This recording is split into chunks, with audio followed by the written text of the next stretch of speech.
Greetings, I'm John Setzler. Welcome to the Kamado Joe Cooking Channel.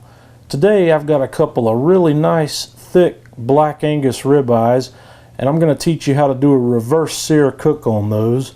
And we're also going to try out some of Kamado Joe's steak rub, and during this cooking process we're going to try out some of the Kamado Joe smoking woods. We've got chunks and chips, and today we're going to cook with a little bit of pecan. So let's get started. Okay, we're going to get started by firing up our grill. This process of doing a reverse sear on these steaks is a two-stage process. We're going to be doing some direct and some indirect cooking. So I'm going to light up one of the Kamado Joe starters right here in the middle of the open side of my grill, and I'm going to let that get going, and we're going to bring the grill up to about 300 degrees or so. I'm going to let this burn for about 10 minutes with the lid open and the bottom vent fully open, and then we'll be right back.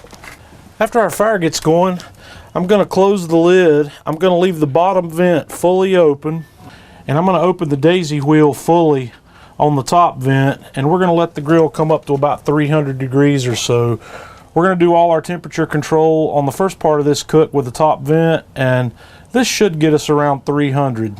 Alrighty, while our grill's warming up, we are going to start out with some of our Kamado Joe steak rub, and I'm going to season both sides of these steaks with a fairly liberal dose.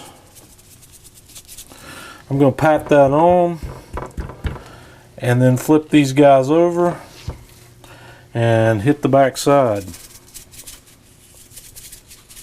And I'm going to pat that on, and we're going to let these steaks sit here for 10 or 15 minutes. Now that our grill's about up to temperature, I'm going to take a couple of these pecan chunks and toss them on here.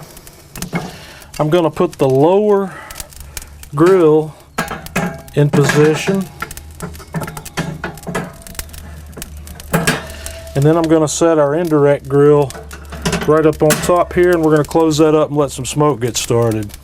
Okay, I've given one of these steaks a little bit of a head start because it's got to be cooked well done. We're going to put the second one on here now.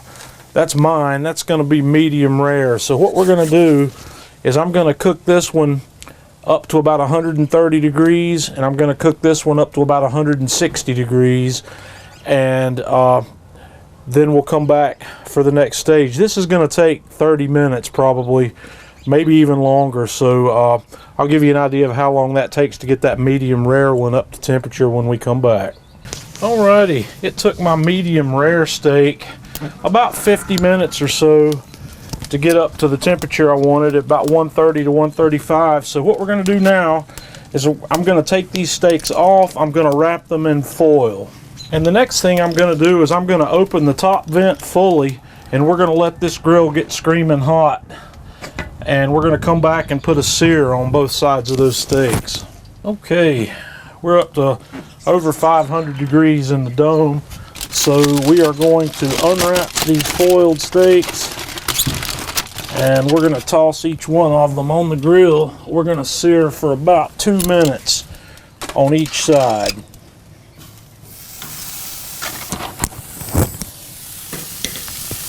We'll do that with the lid closed. Okay, 2 minutes. We're going to burp the grill a little bit and come in here and give both of these a flip. 2 more minutes. Okay, 2 more minutes down. I'm going to burp the grill and then open it up and pull these guys off. We'll take these inside and have a look.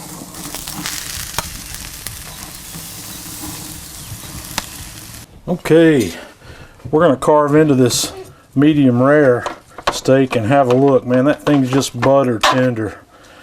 It smells outstanding. That rub, the Kamado Joe steak rub that we put on there, has got a beautiful aroma to it. I don't know how well you can see that in this light, but that's a perfect medium rare. I'm going to cut a little piece off the edge here. We're going to have a taste. Outstanding. And that's how you reverse sear a big thick steak. So we're going to stop and eat dinner. So until next time, this is John Setzler with the Kamado Joe Cooking Channel.